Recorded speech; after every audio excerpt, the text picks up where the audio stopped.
Hello, everyone, and welcome back to the Between Realities VR podcast. We say welcome back because it's not your first time. You're returning. You're back with us, and thank you for joining us. It's amazing to have you with us. My name's Alex VR. I am one half of the hosts of this show. The other one sitting right here next to me, it's Skiva. Hey. What's up, dude? What's up, man? How are you today? Boom. Pretty good. Awesome. Yeah. Excellent. I'm good. Been playing lots of VR, doing lots of stuff, keeping up with all of the crazy things happening in the world of VR right now. It's exciting times, as always. I always think it's always exciting to me. I know. I'm always excited. We're going to have to get you a new script, you know? I don't want one. It's just, I just love VR. At least you guys know this guy's being authentic, all right? For real. This is it, For real. you know? Skiva doesn't pull any punches. Nope. Yeah, it's been a good week. I've been actually super busy with the new job. You know, I announced earlier this week. Was it this week? Yeah, I think so. Wow. Earlier this week, I announced my job as a strategic partnership manager for Contact CI, who make a super fancy, really awesome, high-end, multi-force ergonomic haptic glove used in VR training and simulation, which is really, really dope. Pretty rad. Really, really dope. Yeah. Very cool. We'll explore more of that. I'll probably have my boss come on the show as a guest at some point. But yeah, it's been a really busy week, you know, getting ready to go to Cincinnati next week where the headquarters are. Nice. And there will also be an event called Startup Cincy happening where all the startups from Cincinnati are like getting together for a conference. So nice. Yeah, it'd be like a lot of networking, you know, my first opportunity to like be demoing the glove and like be in public with everybody. So it's going to be rad. Heck yeah, but very cool. Been a busy week, you know, got a little bit of VR in. I did some 1v1 matches in Ultimax with Glitch Fandango. Heck yeah. Yesterday. Yeah, nice. And he's good. Nice. He's good. That game is so good. It's so good and it's free. Yeah. Like if you don't have this game installed, you're doing something wrong. Please go install it, yeah, and then send me a message and challenge me because I want to beat somebody after Glitch Fandango took care of me. Yeah, and I've been playing After the Fall as always, right? I play a lot After the Fall, but this week I went through and beat 3 maps on horror mode. And for anyone that knows After the Fall, that is not easy. It was one of the most challenging things ever. Yes. Right? It is like ultra hard. You should absolutely be as proud as you are about that. It's so hard. The hardest gaming thing ever, I think. But anyway, hit me up if you guys, anyone out there wants to play, and we will we'll go through and we're just trying to win. That's all we want to do is win in virtual reality. Is that too much to ask? No. Hello, chat. Thank you for being here and being live on this Friday. It's Friday, October 7th, 2022, and you're probably here with us live on YouTube. Oh, but maybe you're not. Maybe you're catching this after the fact on uploadvr.com as we are official correspondents for Upload VR, or maybe you're listening to the audio version of the podcast on Spotify or the video version on the podcast on Spotify, by the way, or Anchor, or iTunes, or any of the other amazing sites that Skiva very diligently makes sure that we get the podcast to every week. Yes. Thank you for that. You're welcome. And thank you for listening, people. Z-Storm VR is here. What's up, Z-Storm? High Pipe, that's right, baby. Indie VR in the house. Party in Indie VR's pants, by the way. Geez. Everyone's, I guess, invited. Lindsay Sherman's in the house. Hey, Lindsay. What's up, how's it going? We really appreciate your support, Lindsay, by the way. Too. I don't know if you knew that. Me too. Mike Newton says the weekend begins, and he is damn right. We're here. Yes, that is right, Mike. You know, someday, if you ever miss our show, the weekend just won't start. We're not going to know what to do. No, we're not. It's going to be three Thursdays in a row. Classy Grandma. What's up, Classy Grandma? How's it going? Thank you for being here. By the way, Classy Grandma is lighting up the Discord in a way that everybody else in this chat right now needs to be doing. Yes. So join our Discord and start just like talking about random stuff there because we love you. Play some games with. Yeah, absolutely. We want to connect. Yep. Mr. Tasselhoff is here. What's up, dude? He's getting all of his 3D printed products out into the community, just everywhere. It's really great to see. CreeperBetty in the house. Hey, Betty. What's up, girl? Buddy? Good to see you as well. Guido is in the house. Yes, with his beautiful little Between Realities member badge, by the way, which is now an available purchase for everyone to become a member and have a fancy badge next to your name. That's worth every penny, right? Absolutely. Yeah, that's it. And support your favorite podcast of all time, too, at the same time. So thank you for being here. AIO VR, Pegs. What's up, Pegs? Thanks for being here. Andy's VR Reviews in the house. Hey. Oh, and then another Andy, Obscure Nerd VR. What's up, Andy? How are you? Happy Friday, bro. Good to see you. Wolf Raza. Yes. Thanks for being here, Wolf Raza. A random guy on the internet. Boom in the Hey, chat once again. how are you? Great to see you. And Lord Beavis is here again. What's up, Beavis? What up? Bluebell. Hey. Bluebell, one of our wonderful Patreons. Bluebell's great. Absolutely. Sadly, it's Bradley. What's Hi, up, baby? Bradley. How are you today? Good to see you, man. How you doing? You pulling your hair out like usual? Probably, right? Chris Haney from Space Pirate Trainer / Space Pirate Arena. Our latest Patreon. Dude, thank you, man. Thank you, Chris. We love you. God. Yes. I mean, we love you all, you know, so don't take it personally if we like tell one person specifically that we love them. Like, we also love you as well. But yeah, Chris, thank you for your support, bro. It really means a lot to us. Yes. It really does. Michelle B's here. What's up, Michelle? Hey. Yeah, good to see you. And, you know, Duggars K, right? Chillin', Duggars K. Oh, Mepper. What is up? Wouldn't What's be a up, VR Mepper? stream without Mepper in the chat. Hey. Jay Brat. Hey, our guest from last J-Brat. week. Thanks for being here, bro. How are you? Good to see you, man. Just crushing it as per usual, I'm sure. Glitch Fandango. Hey, did you hear me just mention our 1v1 matches? And I gave you the props, by the way. I told you you were great and you crushed it. So there you go. I did win some games, though. I think we played like 4 or 5 and I won like 1 or 2. Good.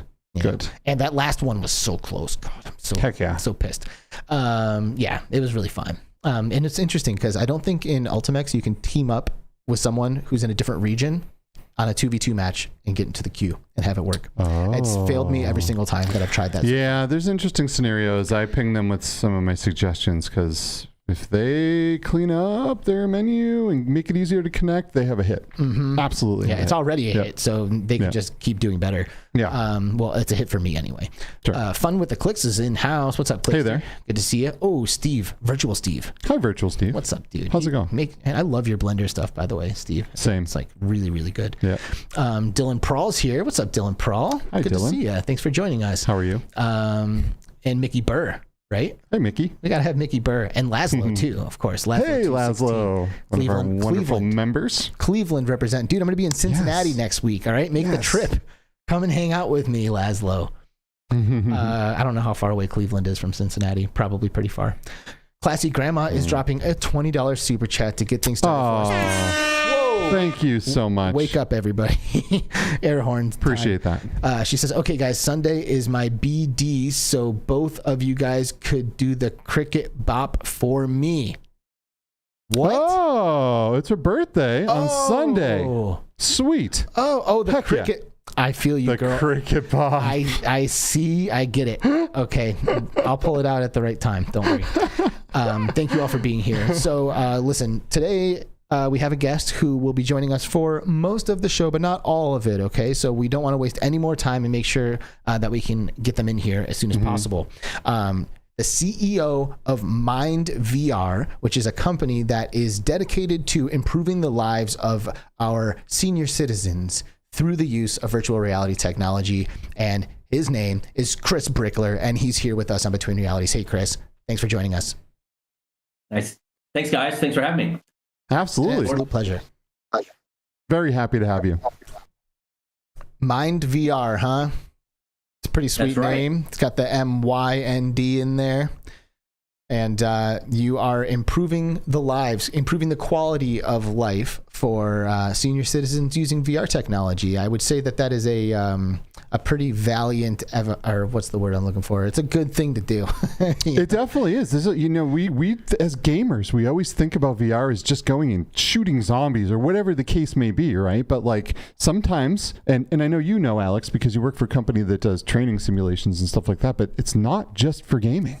Right? There's so many important uses for virtual reality, and this is one. And I'm stoked to hear more about this and really dive into some of this. Yeah, why don't you kind of like take us from the top a little bit? Tell us kind of how this. Maybe we can learn a little bit more about you first, right? Like, how did you get involved in this whole thing? When was the first time you put on a headset?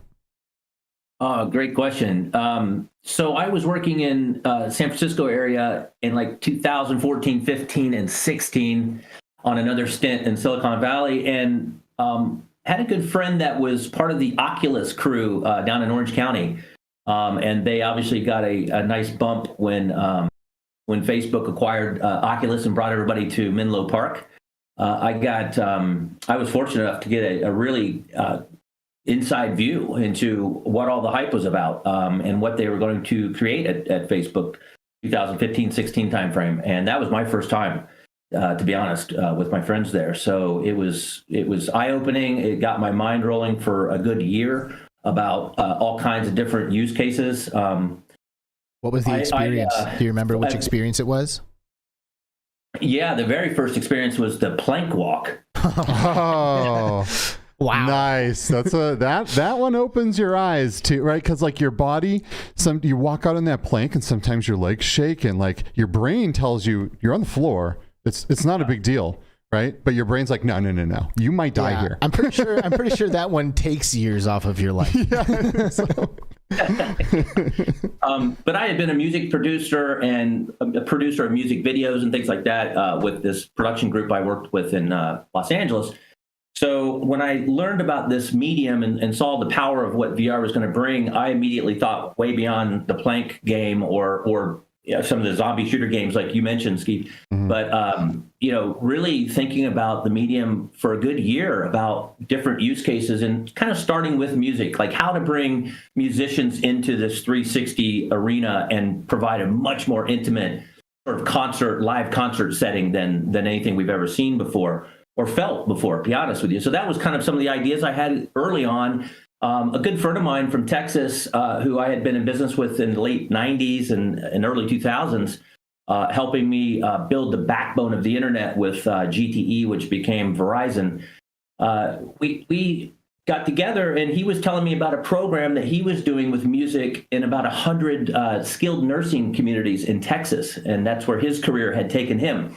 So he started telling me about the beautiful outcomes that people at 85, 90-year-old women were seeing. They were seeing with these folks relative to customized playlists on an iPod, playing that for a person that might be in a disease state with dementia or some sort of dementia, Alzheimer's or something along those lines. And I could just see my friend Sean glowing with the way music was moving the needle in the healthcare setting of caring for these older folks. And everyone in our families, most people have had to deal with age-related conditions in their past. My family, no different. And you get a really warm spot in your heart for trying to think of ways to take care of our elders. When he brought that concept to me, I said, well, what we've been working on over here with Oculus is this music integration into this space. I said, what if we took your program called Music and Memory with the iPod and customized playlists and took that to a whole nother order of magnitude of more potential positivity around health outcomes, right? So that's where the whole idea got started. And we started kind of looking at the platform, the technology, what you can do with that, what you can stretch that towards, and basically reimagining VR away from a youth-based sort of gaming culture that it had become so iconic for, and thinking about it as a healthcare tool. And that was 2015-16 timeframe. We founded this company in 2016.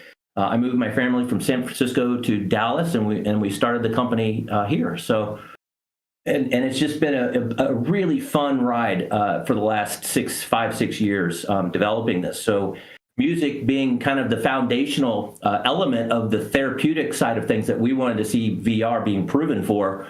That became a real quick reality. I came back to Dallas. We took out a nightclub, brought in about 30 younger people, all dressed in 1950s garb. We had a band playing Frank Sinatra, Fly Me to the Moon type songs, spherical camera on the front row with a martini glass in front of it, a way to take that 85-year-old and teleport them in time, space, and now music performance using the medium. And we did that in 5 different states. We took the prototype out to California, to Texas, Illinois, Florida, and New York, and did testing for about a year to just see if seniors, people 75 and older, would they adopt this medium, right? That was the big question. And then if they would put the headsets on, what types of content would be relevant for that population?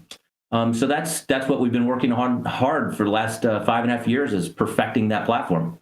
Wow. That's a really awesome story. And congratulations on making the move and making stuff happen. It's really cool. I think this is a very noble pursuit And, you know, I mean, I guess you would maybe be able to give us a little bit of perspective here, but like, you know, I honestly feel that a lot of younger folks, you know, kids, maybe what do they call them, Gen Zs, that kind of folk, they've been like raised in this world of like insanely fast, rapidly evolving technology from the moment of their birth. So to put a headset on someone like that, honestly, a lot of them don't even have their expectations met. You know, they imagine that they're going to like be able to do the thing that they're saying you can do, not simulate it, you know, but they're like not impressed when they see Quest 2s running standalone, you know, with like the graphics that they have, you know, like, okay, well, cool, call me when they get good graphics, you know, which is mind-blowing to me. Meanwhile, before the show today, I remembered and watched a clip with Skiva from this YouTube channel called The Common Man Does Stuff, or it's like Common Man or Common whatever, but they have this like group of like tribal elders trying different like Western things, and one of the episodes is a VR headset, and there's this like super like shaman looking kind of dude, you know, he's probably, if I had to guess his age, I would say maybe what, like 70 to 75. That guy had to been in his 80s. Like he's old dude. And they put cell phone VR on this guy and like flew him over the ocean, flew him through the Grand Canyon, like showed him around the world in a way that he had never had an opportunity to see anything like that before.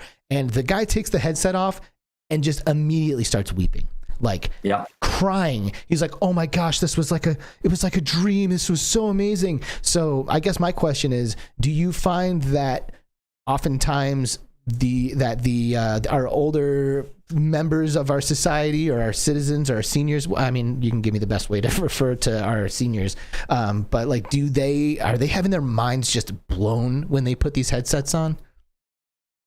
Yeah, they are, for sure. I mean, this is a technology, you got to understand, an 85-year-old person in America today has seen the change from, you know, black and white TV to color TV, from AM radio to FM radio.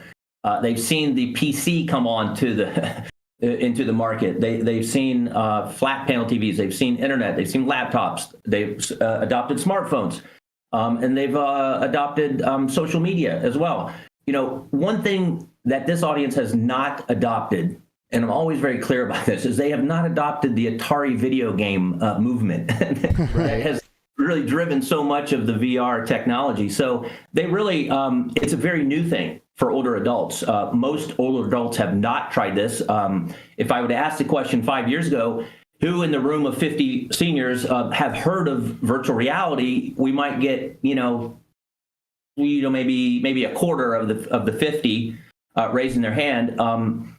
Fast forward to today, it's probably more like 80% of these older adults have heard about VR and are excited about trying it as well.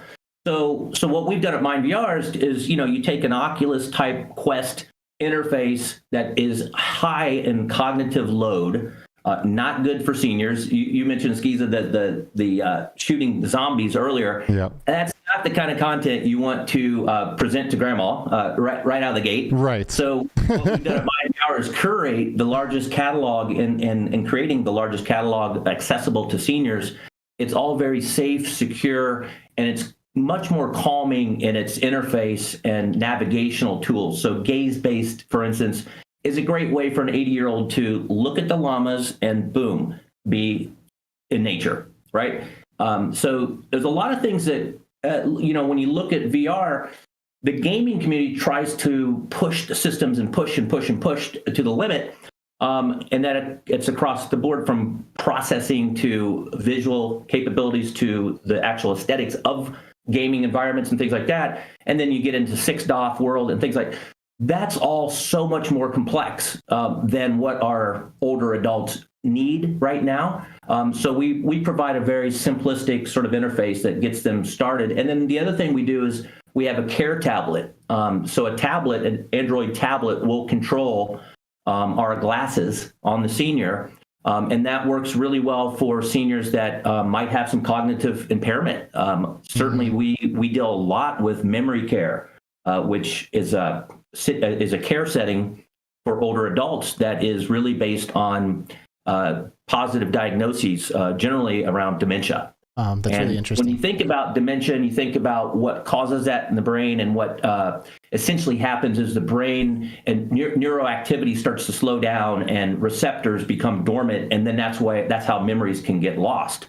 What we've seen is VR come in and unlock these memories in ways that we haven't seen other technologies. And I think it's a lot to do with the immersive nature of what we're doing, but we also are very conscious about the content that we align and provide to this population. And we basically only will license or produce content on our network that has some sort of positive outcome to a health goal or a therapeutic goal that older adult might be interested in. So do we have games just for the gaming sake of things? Not really.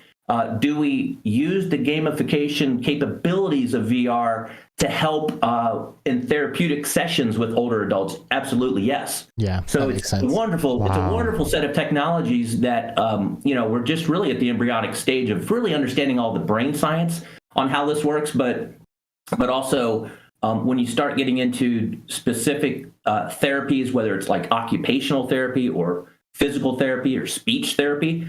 These are all very critical things that have to happen in older people's lives, and we're finding VR is just a hell of a tool for us. Wow. So are you saying that through the use of VR, that people that have suffered from different types of dementia have had some of their memories restored, or had a positive outcome with being able to remember things that were lost due to being able to use virtual reality?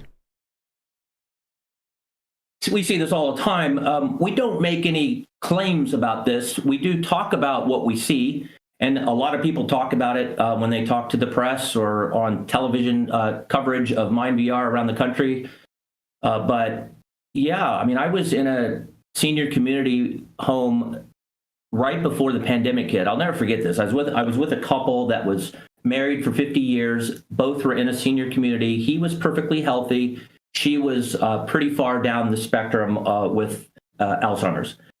And she didn't remember his name or what she had for breakfast that morning. Certainly didn't know who I was. I'm sitting in there with the two of them and a room full of staff that wanted to see how this might work. I asked him, I said, well, where's a place that you guys have traveled to as a family or as a couple or whatever? And he said, oh, Paris, by far. That was our favorite place. And so I turned to her and I said, would you like to travel to Paris today? And she said, well, that sounds lovely. So I said, all right, great. So I handed her the headset, very softly, kind of, touch and feel it a little bit. And she picked it up, put it on, and literally within 30 seconds, she was saying, there's Notre Dame. Well, honey, we were at Notre Dame. There's the Louvre, and just kind of went around to the different places I'd take her. And, it was unbelievable. She took the headset off in 90 seconds and was fully present with her husband talking about family vacations that they had. Wow. And the entire room of staff were in tears. I mean, it was just like, this is everyone saw the power of the medium, and we see that quite a bit, and not just with dementia, but a lot of different aging conditions. Parkinson's is a big problem in this aging crisis that we're going to be facing. So we're starting to see a lot of these benefits on an observational level. We're sort of mapping that into years and years of research that has already been done on virtual reality as a healthcare modality. So we're kind of piggybacking on some great research over the last 20 years, plus where some of the new technology is, and the ways we can get more mass adoption into the senior world is by providing more and more research as we move the company along. So it's a really fascinating area. I would say we're at the embryonic stage of understanding VR as it relates specifically to these aging conditions, but we've got 5 years under our belt, and we know precisely where we think the low-hanging fruit are in terms of moving the needle till we can help the most amount of people in the most affordable way forward. It's fascinating stuff. I'm loving this right now. So that's so amazing. That's so amazing to me. Like these are people that literally were born. There was no TV. There was no internet.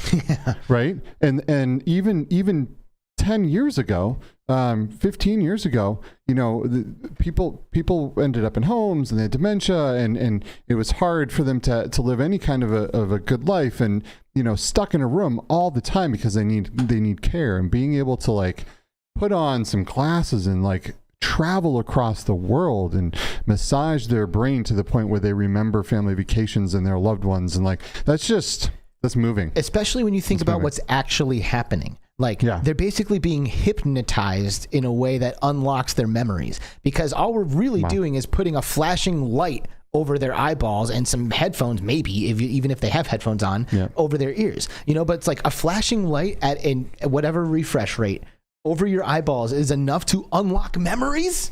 Like, wild. What?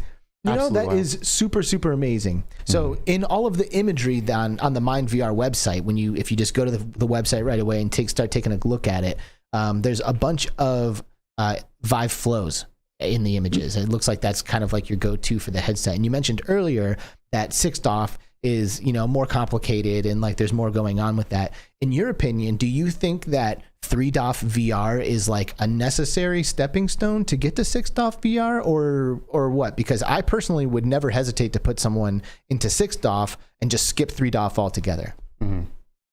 Yeah, so this particular population, we found 3DoF works really well as an introductory to the medium, but you know, as you do move forward into more therapeutic apps, and you ask people to stand up in therapy, that's where 6DoF could come into play. But as of right now, you know, we're pretty much having everyone in a seated position.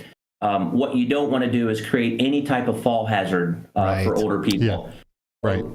So we're experimenting with standing up in some areas with a therapist right there with them. In that case, we feel a lot more safe about that. But, you know, there's a lot of work to be done on that. But right now, 3DoF is really, it really does work pretty well for this audience. That's good to know. Real quick, Roy Boy dropping some schmeckles in the chat. Here comes the air horn. Oh my gosh, 30 schmeckles. That's not at all Thank you, VR what this actually is. He says, here's a toast to all the cool, classy, zombie-killing grandmas. Hope you reach your level in VR. And that's the cool thing, is that we actually do have a bunch of grandmas and grandpas in our chat right now who do kill zombies on a regular basis, which is great. Good stuff. So, you know, if we need to introduce some MyndVR zombie killing one day, you know who to come to. VR can bring you anywhere. You can hop into a zombie apocalypse, or you can go travel to Egypt. You know, like you can. It's the possibilities are unlimited, and that's why we love this so much, and that's why we love having so many different kinds of guests, right? Because sometimes you get stuck in your little VR box, you know, and you just think, well, this is what VR is, right? But it's not. It's so much more. It's always so much more. So like I said, we've got some grandmas in the chat. We've got some grandpas in the chat. We've got our grand elders. We've got our elders out there. And Classy Grandma, who's just been like super active and lighting up our stuff. And we love it, by the way. Classy Grandma definitely has a question about motion sickness, right? Like, are you guys running into this? Like, tell us what your approach is to making sure that this isn't something that ruins people's experience. Yeah, we ran into motion sickness when we launched the first iteration of MyndVR on the Samsung S6 and 7 phones with the clip-in. The Gear VR. Yeah, the Gear VR product. That's what we actually went to market with first in 16-17 timeframe. And that we did have some complaints of motion sickness. I think it's most likely due to the processing gap on those phones and how we're trying to deliver the content. As we've evolved to the latest platform, which includes the HTC Vive Flow, we haven't seen any processing glitches or anything along those lines that would create that motion sickness environment. The other thing is, with a lot of our older adults, they don't necessarily always use all of the entire space as well. So it's quite common for, you know, this sort of 180 view to be about the limit of what they would look around. So like this, and then if you're doing that and you're presenting things in a slower way, because we've become one of the largest producers of original content, 360 content in the world for seniors. When we consider, you know, sort of senior friendly content, putting spherical cameras in a litter of puppies. You know, I mean, there's all kinds of Hold on, sign me up. That sounds lovely. I think anybody would go for that. Who doesn't want puppies? Dopamine overload. Puppies without the mess. Yeah. Right? Heck yeah. There you go. Yeah. Well, that's great. I love that we are at a point right now where we can deliver good VR to people without slapping a cell phone that overheats in front of, you know, in some little plastic thing, right? Like you're like, and I was just showing a video here where you were using the Flow, as we mentioned, which this is a great use scenario for the Flow. A lot of times we dog on the Flow a little bit because it is definitely not a device intended for us, right? But this is a great way to use a product like this. It is 6 degrees of freedom. Maybe the content, the video content, obviously the 360 content is not sixed off, but you know, I'm sure the other VR experiences where people are using the controllers and stuff are. So this is a fantastic way to do this because you slip these things on like a pair of glasses. They are lightweight. You don't have to put things over people's heads and adjust straps everywhere, right? This is very, very accessible virtual reality and at a decent price. So this is great to hear. Yeah. I'd love to hear a little bit more on. We're thrilled with HTC on this one, guys. I have to say because we came out of the Vive X accelerator program back in 2018-19. And have become very, very close with HTC and helping them and giving them market requirements so that they can ultimately expand into other, you know, demographics as well. So they have delivered a game changer in terms of a headset structure. We don't even call it headsets anymore. They're called immersive glasses. Oh, wow. Okay. We've got some rhinestones on some of them now, so grandma can have her bling as well. But these things are cool. And by the way, they weigh a third of the Oculus Quest 2. So when I see VR enthusiasts, young people going out to senior homes or with their grandparents and slapping on the Quest 2 onto their head, it's just like I cringe because it's like, you know, A, the wrong content, B, the wrong ergonomics, you know, completely. Yeah. And 3, you know, as a healthcare company at MyndVR, we're so tuned into healthcare data and privacy and things along those lines. So, you know, again, the Oculus Quest doesn't really fit for healthcare either. So you know, when you think about what HTC's done and what they've ushered in here with this Flow, in terms of reaching a far bigger demographic. I mean, we have 10,000 people a day in the United States alone moving into 65 plus, right? So we're seeing the fastest rate of growth of an older population in this country or in the world we've ever seen anywhere. So by 2034, we'll have more people in this country that are 65 or older than 18 or younger. So where are you going to put your bet into VR? If you think that these glasses are going to be as ubiquitous as flat panel televisions are, which I do, older people have a lot of the wealth in this country, and they certainly have a lot of time if they're retired, and they certainly have a lot of things to be conscious about with their health. That's why we're positioning MyndVR with the Flow right in the center of those intersections. So one of the opportunities that like my brain kind of immediately goes to when it comes to like using VR for our seniors in our society is like crushing the loneliness and isolation that I think a lot of older people kind of struggle with, you know, like, you know, friends are gone, family's gone, you know, or now they're in a community or, you know, stuff like that. Like, I imagine you must, because like not everyone who is older who could use a quality of life bump is like ill or has a disease or anything, right? Like, do we see quite a bit of use case of like this approach to what you guys are doing? Well, what we've done with MyndVR is created a platform that really fits well within the entire continuum of care. So a 70-year-old that's perfectly healthy or a 90-year-old that's perfectly healthy can enjoy MyndVR, but it also has different levels of complexity and different applications in there for people that might be compromised from a health point of view.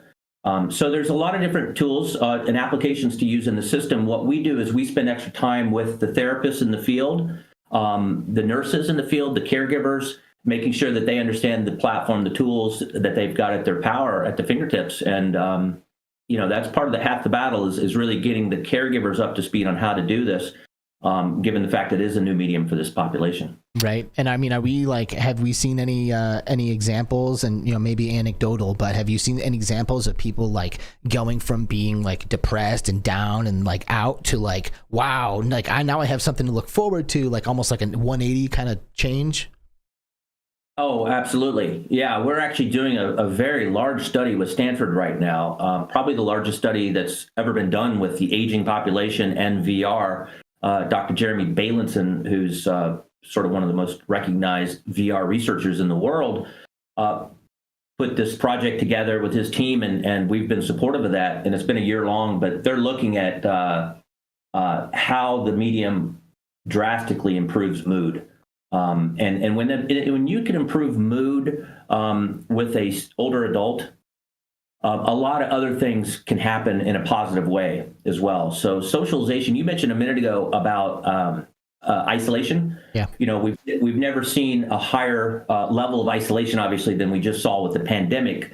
If there's anything good that comes out of the pandemic, is that our younger population, our younger generation here, also knows what it's like to be isolated now. Unfortunately, we all do. But what that's done is given this society, I think, a little bit more empathy as it relates to older people, as it relates to isolation. Mm-hmm. So I'm excited about the medium helping with isolation. Yeah, absolutely. We got a tremendous amount of coverage during the pandemic, and our business actually grew about 3x during that time frame, based on the fact that we were helping healthcare professionals solve isolation during the pandemic. So yeah, it's a big one for us. Wow, that's so cool. One of the first things that I did professionally in VR was with VR healthcare. Right, okay. I helped deploy products that would help with physical therapy, with range of motion things, right? But being able to range of motion in arms and necks, and like gamifying the therapeutic, aspects of healthcare. So people are doing things to measure their range of motion without like feeling like they are, right? They're popping balloons or like moving their head around, spraying water into things, right? But they're actually getting very valuable statistics to the doctors and to the staff of while in the back end, this is creating these graphs and these health charts to be able to really measure the progress that people are making, or not progress, right? But before, it was all like you had to watch and kind of guess the numbers. Now with VR and the data that it provides, you get pretty spot on numbers of people's range of motion and their progress, and being able to see the progress week after week after week, and then present that to insurance companies and present that to hospitals and doctors. And I think it's phenomenal. I saw on your website that you also are involved in the therapy aspect of this. Yeah, too. Yeah. Wolf Raza in the chat says basically you can replace disabled with every time that you say elderly in this conversation, and it has similar benefits, which I actually think is a pretty interesting perspective. And I'm wondering, like, in MyndVR, do you dabble in that, in like maybe people who aren't able-bodied, younger people who have a reason to benefit from this product as well? Yeah, it's a great question. A couple different things you guys hit on there, but I would say that MyndVR, as any small business, you've got to be laser focused on a particular niche.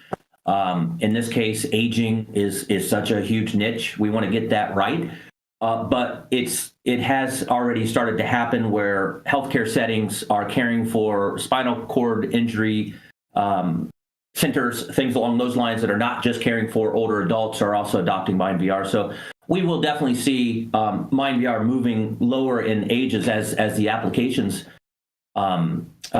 keep multiplying on the platform, to be honest. But right now it's largely focused on aging. And One thing, Skiza, you mentioned about therapy, I'd like to talk for that about a minute, because that's such an important part of what I think the medium is set up for really well in 2022, 2023 timeframe. And that is, when we talk about physical therapy or we talk about occupational therapy, this is a phenomenal technology to help with that. And get more specific, when we think about sensation and motor planning, upper, lower extremity limb strength, things like center of gravity shifts, range of motion. I think you mentioned that, Skiba. Yep. That's all kinds of stuff that we can use the gaming engines really well for. Yep. There's an industry term that we use called activities of daily living, right? And this is when older adults might be rehabbing from like a stroke or something along those lines, and they might have to learn how to brush their teeth again, or do laundry, or go to the grocery and get items off of out of the store. Well, guess what? The therapy room of the future, brought to you by MyndVR, brings all those into those four walls. So it's really exciting. It's really exciting area. And then when you start to think about the MyndVR being used as a tool to help that senior get to their goals over a 12-week period or 16-week or a year-long period, whatever it might be, it's fascinating because you can datify all of the progress in those therapy sessions, right? And that's what gets really exciting about it. Wow. It's super exciting. Yeah, it's super cool. Yeah, this is super fascinating stuff to me. It's and the crazy thing to me is like how you mentioned we're still in like the embryonic stages of what this technology is going to bring to our lives. And on this show, we often do a bit of future tripping, where we kind of like try to predict where we're going with this stuff. And, or everybody kind of, has a little bit of a different perspective, I think, when it comes to how they imagine this technology evolving and ultimately like what the ultimate potential of the technology kind of will be. So I'm wondering, do you do some of that future tripping as well? And if you do, what in your opinion is like the ultimate potential of what we're doing here? Like, where are we going with this? Well, gosh, that's a big question. We're a founding member of the International VR Healthcare Association. We get together once a year, sometimes twice. And it was interesting. The gentleman that gave the keynote this year was a gentleman who's on the board of our company. His name is Dr. Walter Greenleaf from Stanford. And he's actually been studying VR as it relates to healthcare at Stanford since 1984. Mind blowing, right? It's like way before even gaming platform. It's crazy how long some of these folks have had this vision. And Walter talked at the conference this spring about the fact that he looked at almost every avenue of healthcare prior to this conference to try to find one area of healthcare that was not bringing in VR for some sort of purpose. And he basically threw his hands up and said he could not find an avenue of healthcare. So, when you think about this from all ages, you think about the cognitive aspect, you think about the physical aspect, you think about the meditation applications that can be used. We have an application on our network called CareVRX, and it's just a fascinating way to calm down for 15 minutes. And so many of our seniors, especially those that are in dementia care, there is an afternoon sort of situation called sundowning that affects so many older adults in this disease state. And what happens is their internal clock can get off and they can get very irritable and agitated and confused about where they are. And this is a very serious concern for the care staff, for the families, ultimately for that individual. Well, what we're seeing is intervening MyndVR earlier before that can happen can transform a molecular mood structure of that individual. And when you start getting into the stuff like that and providing healthcare workers and frontline people a sense of hope that there are some alternative to pharma that exist. and almost all state regulation bodies adhere to this idea of trying to get non-pharma applications into the mix before going to pharma. That's just the way the industry is unpacking itself now. MyndVR is finding itself in a really sweet spot on that one. Dude, Wow. How is a flashing light over your eyeballs doing this? That's so wild, Like, right? do you feel me when I say that it's just a flashing light over your eyes? Like, you know what I'm saying?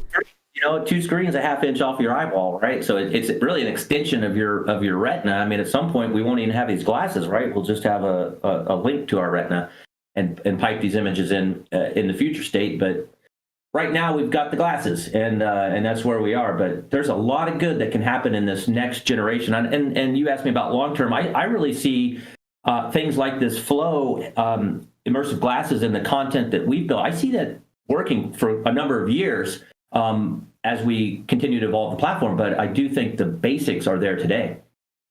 Yeah, 100%. Yeah, I mean, we've all had our lives completely transformed by VR. I think anybody who's hearing this conversation right now or participating in this conversation right now has had their lives completely changed just from putting a headset on. Mm-hmm. And that's really why we started this show, is because the power of this technology goes so far beyond what like the typical like table conversation about VR gives it credit for. You know, like we talk about it as like a useful tool or an immersive fun experience, but what we're talking about is like truly transformational, like changing the at a foundational level what it means to be a person potentially. Right. Mm-hmm. Yeah, that's amazing.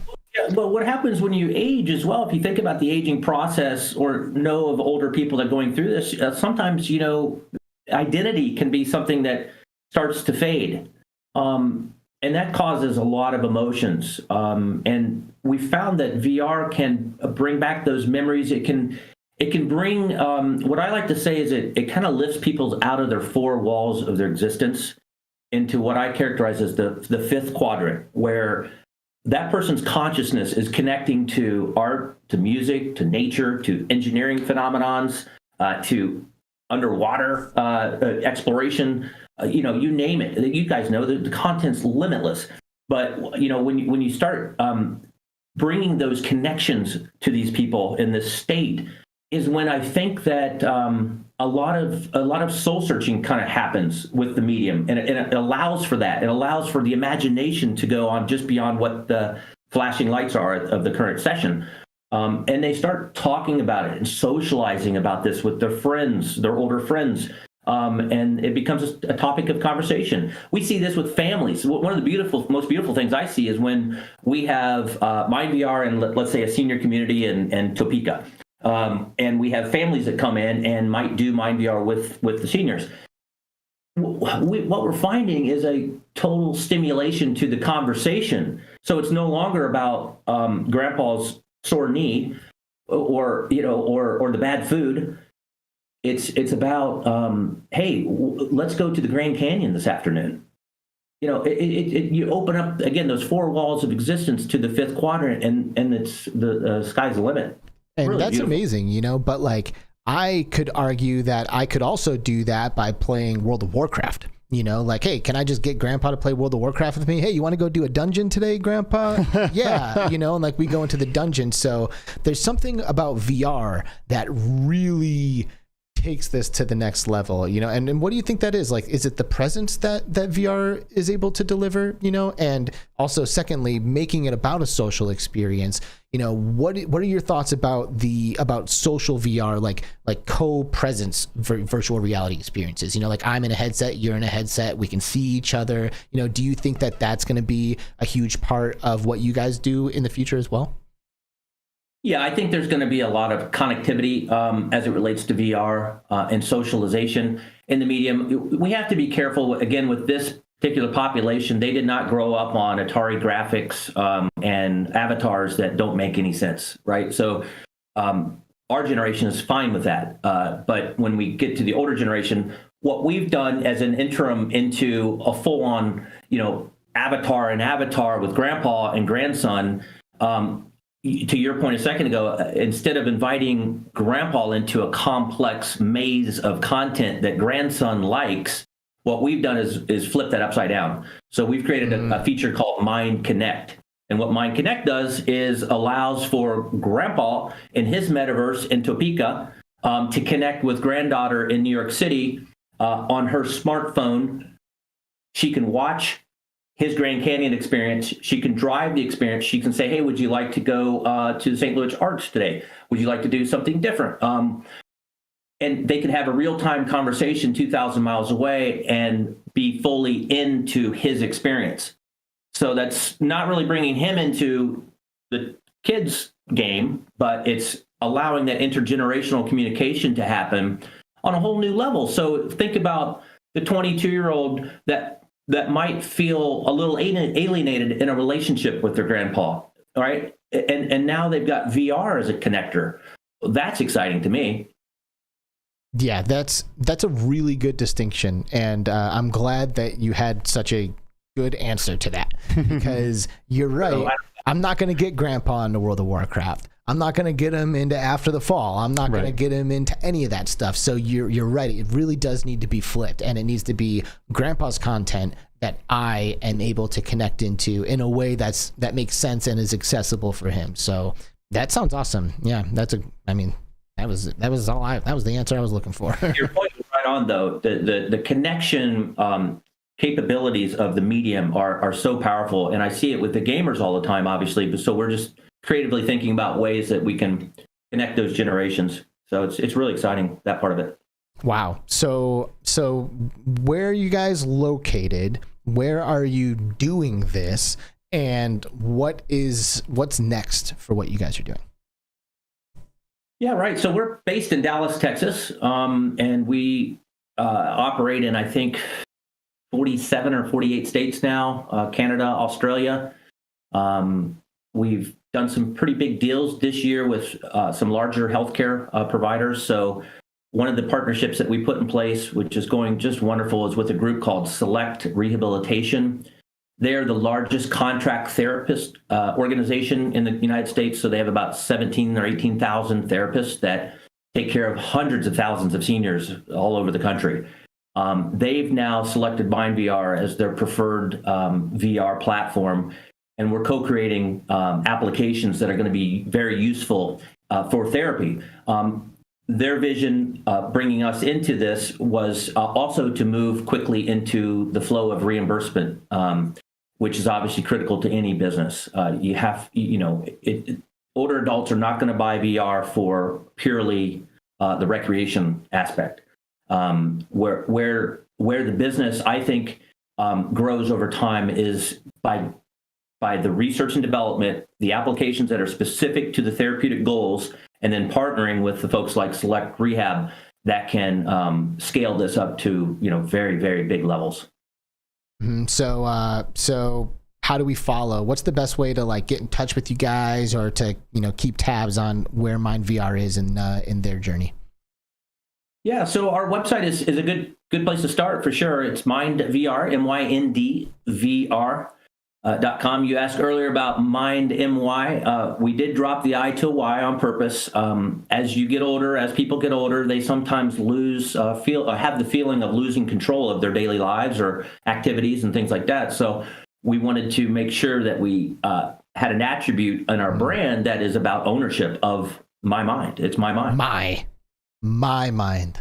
Wow. Right. Taking really control of it. I was wondering what the inspiration was for the name, and I'm glad you brought it up. Yeah, that's great. Good. I like that. So the website is on the monitor right below me here. You guys can check that out. It's also in the description of this episode. You can go down there and click it. You can find out as much information as you would like. Yeah. Is there anything that's really important about your journey or about MyndVR that we haven't gotten to yet that you want to make sure that we mention before we wrap this up?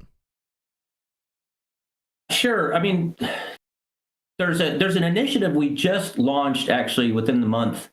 Very important to me, to our industry, and ultimately to our seniors. I've talked a lot in this podcast about how technology is enabling this healthcare movement for older adults. That's all moving along really well. The price points, the affordability of the medium, us being able to productize that into an affordable way that's accessible to all seniors, not just the top or elite from an economic status point of view. And now it's wonderful, guys. The U.S. Congress, there's a bill that has been authored, a bipartisan, bicameral bill called the Access to Prescriptive Digital Therapeutics Act of 2022. I know it's a mouthful, but essentially what has happened is the Republican senator and the Democrat senator have come together and said immersive technology, digital therapeutics, software delivered to help with therapy. We want to move that faster through our overall fabric of healthcare in this country. So we're asking everybody we talk to take a look at this. We've created an educational website called Digital Therapy Now, all one word, digitaltherapynow.org. And people can learn a little bit about the bill. They can also learn a little bit about how VR is going to impact the health of millions of seniors. What this bill does is help fast track this through FDA, through CMS to establish billing codes. It's a groundbreaking set of legislation that we are fully supportive of, and I encourage anybody who's in the VR space to take a look at this because it's a great use case, but it's also now quickly moving in through Congress as a real healthcare transformational tool. Couldn't be more excited about it. Wow, putting on a VR headset for your healthcare. Wow, that is so cool. I am a huge advocate for not defaulting to big pharma if we don't have to. Yeah. Right. So just being able to put on a headset and to be able to use this type of technology for therapy and for depression and for all of these different things and to help people. I am just over the moon about. I think it's fantastic, and I love what MyndVR is doing. And I wish you guys all of the luck, because one of these days, not that long from now, I'm gonna be a senior. I'm gonna need this stuff. Well, you won't need MyndVR. You're gonna have right. acclimated. Who knows? But I feel you. Mind brain control. You're gonna need something. Interfacing or something. I don't know. Right. But yeah, absolutely. We all went through the pandemic, right? We all suffer from some level of mental health, or have to be conscious about our own mental health, right? Mm-hmm. I mean, myself included. I got heavily involved in some meditative applications. One of my favorites is a friend of mine started a company called Trip, TRIPP. Yep. And you talk about a daily, every other day routine that I do in my own life. It is just awesome to think about life balance. As hard as I work at this company, I have to balance myself. And boy, is VR meditation a way forward. It's awesome. And you don't need tons and tons of training and hardcore discipline to pull it off. I would argue that meditating for real is probably better than meditating in VR, but not everyone knows how. Not everyone has the discipline. Not everyone has the strength to do it for real. And VR, it is just accessible. Right. It makes it so easy to get involved. It's another medium to show you how as well. Exactly. Most people can't just sit down and meditate. They don't have any idea how. They stop and they close their eyes but this is a great way to learn how to do these things and to be able to bring yourself to a place where you can and you want to. Totally. So totally. It's great. Chris Brickler, you're the CEO of MyndVR, and you have definitely made two fans and followers out of Skiva and Die. So thank you so much for spending some time to come on the show today and talk about everything that you're doing. I've been watching chat, and I think a lot of people who have been watching the show today are really inspired by the work that you're doing. So I hope that can put some wind in your sails and help you continue to sail forward into this thing, because I think you're doing something really, really awesome. And of course, you're using our favorite technology to get it done. Mm-hmm. So thanks a lot for coming on the show today. Thank you, gentlemen. I really love what you're doing, and keep up the great work yourselves. Thank you. Thanks so much. We're going to say goodbye to Chris from MyndVR. And actually, Chris, feel free to disconnect at this point, too. I know we spoke earlier, but you got to go. So thank you for being here, man. Say bye to Chris, everybody. Bye-bye. Bye, Chris.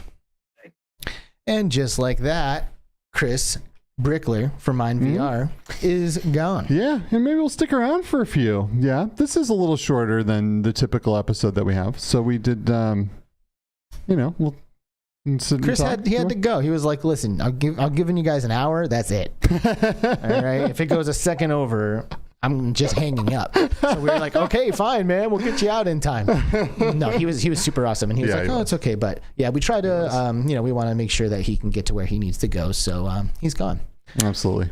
The chat has been really awesome. I gotta say, like, it hasn't been, it wasn't one of those conversations that it's like easy to pull in everything that I'm seeing, but like all of your guys' contributions to that were really, really cool. I love seeing stuff like from Wolf Raza, who says he straight up laughed when he saw the Vive flow on the show today, but now is excited to recommend this program to people if it ever comes up, and like that is pretty amazing, to like have him come on, because anybody who's put on a Vive flow will kind of laugh at it, Absolutely. I mean? We're like, okay, sure. Yeah, anyone like us, right? Anyone that's like a VR enthusiast. We never saw a good use case for this thing before, and I think that's definitely changed today.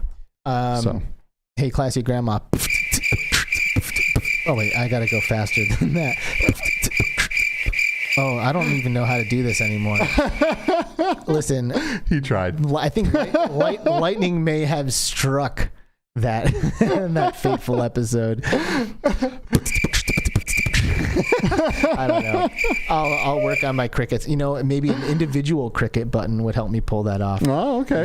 You did it twice instead of the string. It's not in your beatboxing groove today. I still thought it was pretty awesome. Thanks. All right, classy grandma. That's the last one. All right, you don't just get to call out a cricket beatbox on demand. You can't just drop a few dollars in the chat. I'm just kidding. Yeah, you can. Yeah. Anybody who pays for anything here will dance and sing and whatever. There was that one episode where you're like, we got Skiva to take his hat off.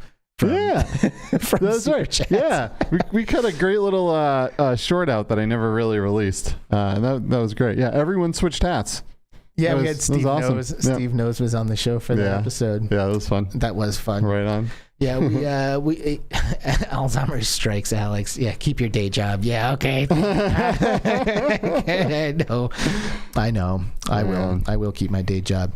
We almost decided to talk about the HTC headset because we thought that would be like a pretty good segue. They're like using the flow, and then HTC announces something. And, I'll be honest, when I saw this tweet from HTC, I just rolled my eyes, dude. I'm so sick of their marketing. I really am. Yeah. Like, and maybe this is like, maybe I'll be proved wrong and that'll be great. Like, okay, great, cool. They pushed me to my breaking point and then pulled me back in, and that would be fine. I would be totally okay with that. But this is just giving me like hardcore flashback vibes to like when they were just like teasing like arbitrary products, like trying to capitalize on consumer hype levels for products that ultimately they weren't going to use. They did that multiple times. And now here's a new headset, They have been pretty active on social media responding to everybody's like comments about this headset, and they seem pretty damn confident that this headset is good. So, I mean, of course they always are, right? But there is definitely a thing here. The boy who cried wolf, right? Yes. They keep coming out and they keep saying we have this thing. Oh my God, look at this. We're teasing something, right? And just for marketing's sake. Just to have a bunch of people share it and talk about it and speculate about it, and then it falls flat on its face. Z-Storm says the Vive who cried flow. There you go. I'm even wearing a Vive shirt today. Look at that. Just to represent, just for all of this news. But, it is what it is. You get to a point, any business will get to a point where if you kind of burn people enough, they're just not going to pay attention to you anymore, right? But HTC is big enough and they've had a big enough impact on VR that I really, man, I hope they do something good here. But I will tell you that they have been ramping up for something. They have been hiring people in droves. Yes. They have a lot of people that we know have gone over to HTC. Seriously. They are freaking building an army right now. So let's see what happens here. I mean, I think that the Vive Focus 3 is really cool for what it is. It's a standalone headset that is able to be used in a commercial way that you can't use a Quest in.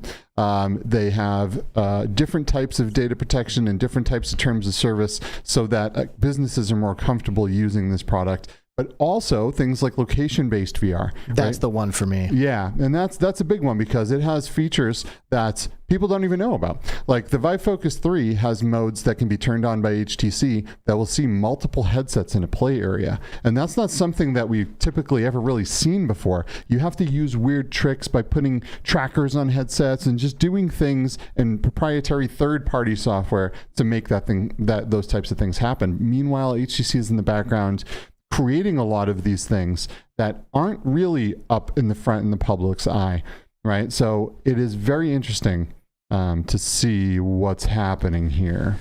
I'm definitely on that boy who cried wolf vibe. Yeah. Big time. I'm For like, sure. Okay, sure, Yeah. whatever. You know, like you're either going to put out something that's for enterprise, or you're going to put out something that's just like not, maybe it's priced properly, but it's just not competitive when it comes to its performance or something, you know, like please prove me wrong, HTC, because for the record, I use my HTC Vive Pro as my primary PC VR headset, and I love it. You know, like I have no issues with HTC. I use one. My profile picture has me in a Vive Pro. So it's obvious that I think that they can make something that's good. So please, for the love of God, make this an awesome thing. And they can, and you know, I hope they can, because a competitor would be so dope. We've talked about this before, right? HTC's biggest success was the original Vive. But they didn't make the Vive. Valve did. Valve did all the research and development. They did everything. And then they went to HTC because they didn't have any way to mass produce it and support it. And HTC, being a cell phone company, had experience in screens and all this stuff. They produced the headset and they put it out there. And then they have not really been able to do anything drastic that's really taken off ever since Valve did the work for them. Unfortunately, right? But I want to see HTC survive here. I want to see the OG headset company come in and do something amazing. It sounds like the same conversation that we had a year ago. It is. It's literally the same conversation. It is. And last time, I mean, it was the Flow and, for those, the Focus and the Vive Pro Focus 2. And then, coming out with wand controllers, like, they just, come on. Yeah, the Cosmos was a flop, right? Like they had an idea there and they just weren't able to execute. And hopefully they're ramping up and hiring the right people and making the right decisions and looking at market data and listening to people, because if you just listen to the community, most of the time they'll tell you what you need to do to become successful. Yeah. They are the people buying your products. Listen to them. So, and I guess by this time next week, we will have heard about the Quest 3, like for real? Well, the Quest Pro. The Quest Pro. Yeah. So the Quest 3 was leaked by Bradley. Yes. Thank you, Bradley. Yes. But the Quest Pro is set to debut at Meta Connect, which is on the 11th. Wow, that's so next just week. Just a few days away. So that's pretty exciting. If you really think about what's happening here, I know I'm going to forget some headsets, right? But we got a Quest Pro coming. We have a Quest 3 leaked, right? We have this new HTC thing that who knows? They said this was a new headset. So it will be. We have the Lynx R1. We have the PlayStation VR 2. Mm-hmm. We have, oh my God, what Pico. else? We have the Pico 4. There are so many headsets coming out. There's so many. And there's headsets that people don't even know about coming out. It's nutty right now. Anyone who still thinks VR is dead, I think they're brain dead. Yeah, you're right. And these past couple of years, dude, like really the Quest 2, bro. Yeah. God damn. The Quest 2 did so much. It did. Like it literally made VR mainstream. And maybe everybody hasn't used VR and maybe it doesn't have like mainstream adoption, but mainstream like recognizability, like everyone understands that virtual reality is a part of our daily lives at this point. You know, even if they're not using it, they know someone who has one. They know someone like us who just won't shut up about it. You know, like it really was a big deal. So they open the eyes of Apple, right? Now Apple's going to be coming in, a $3 trillion company, right? Like that's huge. It's massive. The Apple reality. I mean, this is going to be a big deal. I think possibly this CES coming up could be absolutely massive. We might be there trying all of these headsets on the show floor. These companies are all coming to CES this year. That's nuts. Yeah. All of these companies stopped going to CES years and years ago, but now Sony's going to be there, and Apple's going to be there, and Meta's going to be there, and like, what is happening? But no way Apple comes with a headset, right? Like, there's no way, right? This is Tim Cook says this is like the next thing. Mixed reality experience is like the next thing that is going to blow everyone's minds. It's like he is an absolute believer, and they are. I think they're going to come when they announce this thing.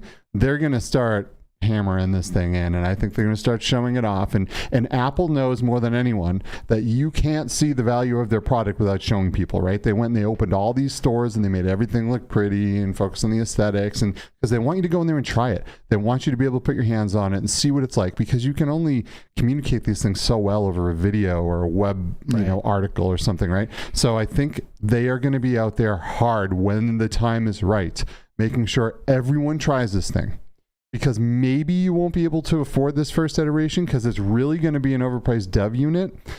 But the following one and the following one after that and the following one, I mean, this is the path forward. All these companies know this is the path forward. Is there, but there really, like, now that I'm thinking about it, like, there really isn't any way that are all of these headsets going to make it?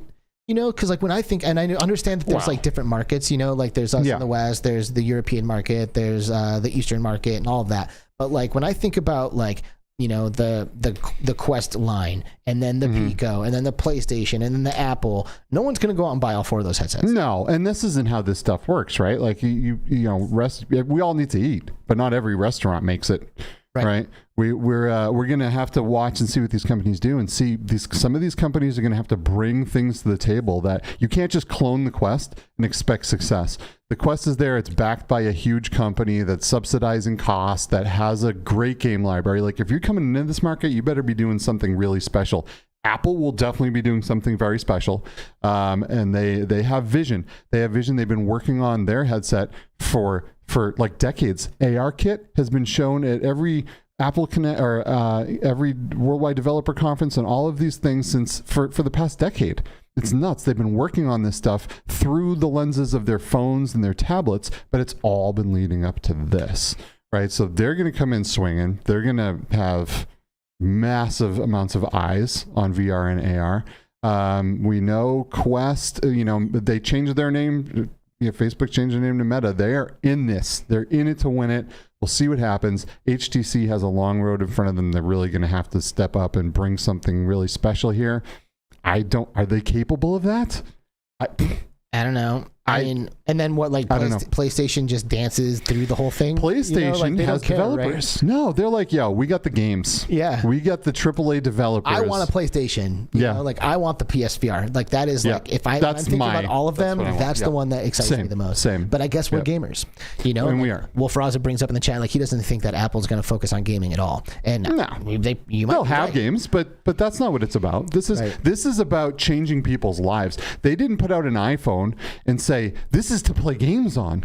No, you can play games on it, but that's not even close to what that thing is. Right. It's a global communication platform, right? This is going to be the same. This is going to be to transform people's lives, to be able to use it for you know, your mom and dad, right? To be able to use something like this and find compelling ways to use this and to really implement this into someone's life, right? They're not a Steam competitor. That's not the way they want to go. You see that stuff about like Alex, you know, like talks about Alex coming to PlayStation VR, like getting more I mean, I know we've known this the whole time. And every Half-Life game has always come to PlayStation. Right. Yeah. So it's just going to happen. Of course it's going to happen. At launch though, do you think? No. Not at launch. No, I don't think so. Dude, I mean, Alex as a launch title would be a slam. Oh, it would be huge. It would be huge. But these are two big companies with a lot of money, and they had to negotiate things. Yeah. Right?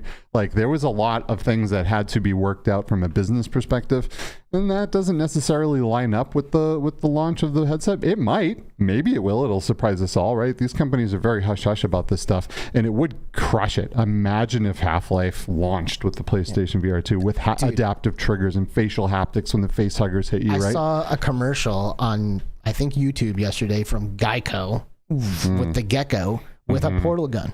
Oh. And like he's talking to the AI from Portal and like has a little commercial, and then he puts himself in a little portal loop and he like flips through it. Like, what? Yeah. Like, oh my God. Valve obviously was talking to Geico about this, right? Like that's a Valve property. Like that's all there is to it. So it's like interesting because, you know, Valve, I don't know. I always imagine Valve as this like walled garden kind of thing, you know, like they don't do everything and all of that. Valve is so interesting because they don't have to do anything. What they are currently doing with their store has made them so much money, and how they've monopolized the entire PC market for gaming. It's just massive. They take a 30% cut of every PC game made, period. That is unbelievable. But they saw VR and they went, whoa, this is huge. And they developed, they took part of developing the Vive, and they made this whole thing a reality, and they have the biggest VR store on PC. They made the Index, they're making the Deckard, right? Like they are in it. Whether the people, the general populace understands what VR is or not, they see it. They see it. You know, they're definitely. Hey, Tribe. What's up, Tribe? How you doing, bro? Ow. Tribe, you know, took care of our sex bots. Oh, thanks, Tribe. Appreciate you, buddy. Yeah, thanks for taking care of the sex bots that you brought to our channel. You might as well clean up after yourself. When you're Tribe Grey Wolf, man, everyone follows you around, you know? I guess so, huh? Especially them sex bots. If you guys haven't checked out Tribe Grey Wolf's channel, by the way, you totally should. Go check him out on YouTube. He does some awesome mixed reality streams. Him and his wife, Jordy, oh my God, they do awesome things, and they're such good people, and you need to go check them out and support them because they are phenomenal. Tribe is just great vibes, man. Like you get this guy around you and you're just gonna be like laughing and smiling. It's just like good vibes. He's awesome, and he's a good person, and he wants to help people, and he's just in it for a lot of good reasons, which you don't often see. So yeah, Tribe's a real deal. Snow Toad's been chilling with us. What's up, Snow Toad? D1360 VR's been chilling with us. How's it going? You know, the deck of gear is not chilling with us. The deck of gear. R.I.P. I wish I had a virtual 40 to pour out for Deca. It's almost like just saying that, like, it sounds like a joke to me now. It's like you just say the word deck of gear and it like makes me want to laugh. Those poor people, man. Like they were truly, I think they had something cool, and the supply chains from COVID just destroyed them. It just crumbled them. You know what I mean? Meta and Valve and all these big companies were like, this is all ours. We bought all of the inventory for all of these things. They were too fucking cocky. You know, like they came out, they were like, hey, what's up? We're the new thing. Everybody out of our way. You know, everyone don't just buy it. Trust us. Just back us. Trust us. It's coming. Yeah, no, just do it. And then like, I did. I think I got my refund too. Did you? Yeah. Well, at least there's that. Yeah. A lot of times it's like you almost roll the dice when you for sure in those things, you know? Yeah, this is true. This is true. What about, speaking of investing, man, what about Google? Did you guys hear about this? So Google backed SideQuest, and they are giving them $12 million investment. Like, what is happening here? They took the $12 million that they had that they were going to put into Stadia, and they were like, oh, wait a second. This is a waste of money. Let's put it into something awesome, and then turned around and gave it to SideQuest. All right. No, I'm just joking here. That's not really what happened. Stadia did die, and then a week later, they give $12 million to SideQuest. That's super duper sad, man, that Stadia died. All these people. Well, Who used it? Well, there are some people that did use it, right? There was someone that put 6,000 hours into Red Dead Redemption 2 and built up the character, and now it's getting turned off, and there's no way for them to transfer their stuff, right? There are people who used it. But for the most part, you know, don't trust Google, because they are known for being like, oh, check this out, everyone. Just kidding. That's gone now. We don't do that anymore. They do that all the time. Careful, SideQuest. Be careful. Well, they're just giving SideQuest $12 million, right? Like, here, build up your company, do things. But the question is why? Why are they doing this? You know, why does Google care about SideQuest growing? Do they have a headset coming? Is there something happening that they need initial support for, a way for people to get software onto the headset? Like where your head's at. What's happening here? They don't just they're not like, oh, Alex, you're awesome. Here's $12 million. Oh, thank you. You know, there has to be a reason. So this is interesting. Pay attention to this one, people, because I think there's reasons behind some of this stuff. And also, I mean, Google is like, what is it? Google. Like the third biggest company in the world, you know? Or you got they do everything. like Apple and Facebook and then Google. Is that it? Or Amazon? Google's bigger than Facebook. Right? Yeah, they're Mecca, man.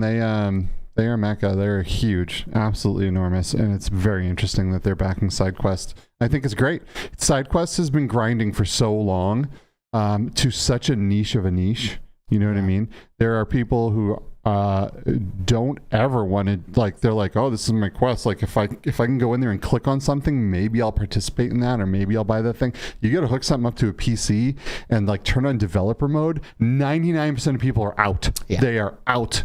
Right? But these guys have been going strong and pulling content in a place for all of these devs that can't get to the magical Oculus store to be able to house some of this stuff. Not only that, dude, I use SideQuest as my like preferred method of like dealing with files on the Quest. Yeah. It's so much easier just to like open up files on SideQuest, download them off my Quest and stuff than it is to like go through Windows and like get into it. I mean, it's a good setup. It's a good interface, and you know, they've been pulling on smaller creators and helping highlight smaller VR YouTubers, you know, and like making them ambassadors or whatever they're calling them, side questers or sidekicks. Sidekicks. Yeah. And they got really cool. They got some great people at work there, like Tatiana from Disco VR. She's you know, she works over there at SideQuest, and you know, there's some great people. The founders of SideQuest are pretty awesome. There's it's pretty great. I'm stoked for them. I am so stoked for them. Yeah. They said they will either double or triple the size of their company from this. Hell yeah. Which is big, right? That's awesome. I just want one of those hoodies, dude. Oh, are the so dopest hoodies out in the world. No one makes hoodies my size. I gotta get one.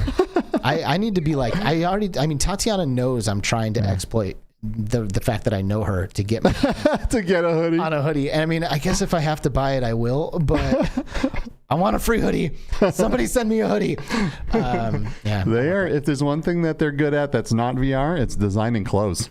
Their shit is awesome. Yeah, and then the Ready Player Me integration, you can get the hoodie and Ready Player Me. SideQuest is doing, they're doing the right thing. They are. So, you know, we're almost done, right? Yep. But I just got to say, you know, the Super Mario Brothers movie trailer came out yesterday. This is not a VR game, all right? So whatever. If you're done with, if you're only here for VR conversation, bye. You can, because we're about to end this show soon. But I do want to mention this because I actually thought about tweeting about it, but I have never used my Twitter to like share like my thoughts and opinions as original tweets. Like I will respond to people and give thoughts and opinions, but I've personally never done that, and I didn't want to start with the Super Mario Brothers movie. You know, maybe I'll get into a spot where I feel comfortable doing that, but my Twitter is kind of like a professional image, you know, and for whatever reason, that's like the way it's been, and I'm trying to keep it that way for now. But either way, I almost tweeted about it, but I want to talk about it since we're on the show.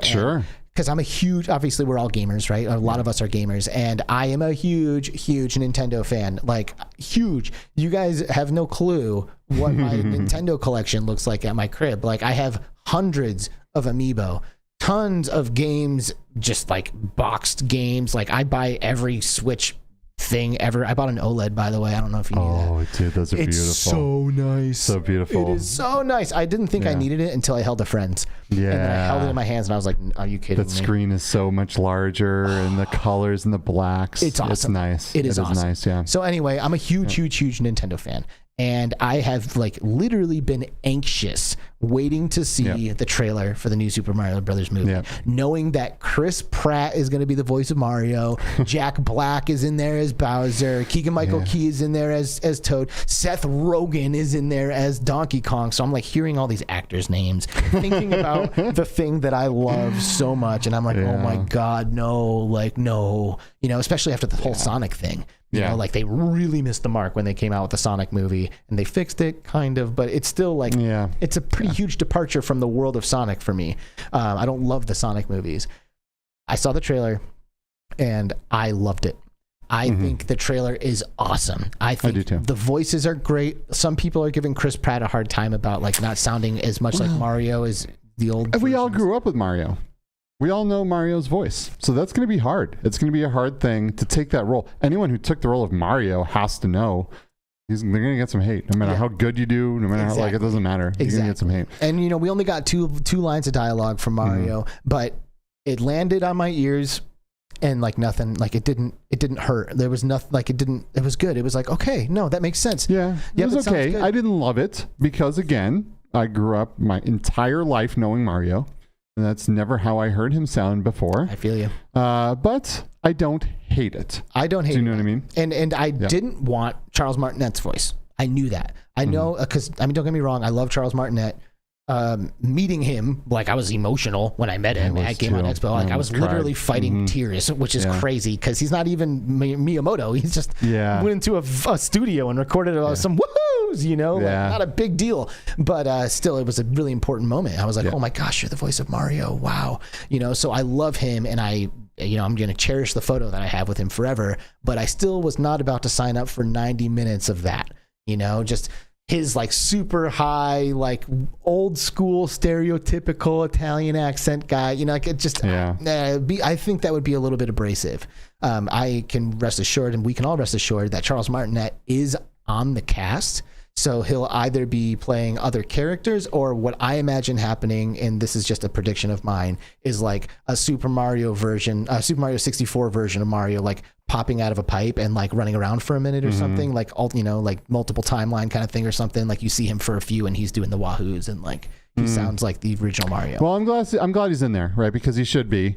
He's been a huge part of Nintendo history since at least Mario 64. So I'm glad that he's involved in some way, right? So that's great. He's in it. Yeah. So anyway, I just want to say that I'm a huge Nintendo fan. I've been waiting for this movie trailer, like literally afraid, like shaking in my boots that it's going to suck. And I was so hyped after I saw that trailer. So I cannot wait for the Super Mario movie. Same. I'm really excited. And I hope that, I mean, you know, Shigeru Miyamoto being involved in the movie's production is really all that should have been enough for me. But now that I've seen it, I'm really, really stoked. I love Super Mario. I love Nintendo. There's a movie coming out. Boom. There it is. Yeah. Welcome to a VR podcast, people. I love it. That's a big deal. VR arguably wouldn't be here if it wasn't for what Nintendo and what Mario did for gaming. Yeah. Right? Yeah. So Mario, it's just huge. Mario period was massive. That was like the first side-scrolling platforming game ever. Yeah. And they just happened to nail it. Like the first one, nailed it. Crushed so it. Hard. Yep. It's Super Mario Bros. On NES is fun today. Yep. Like it is still great. It still holds up.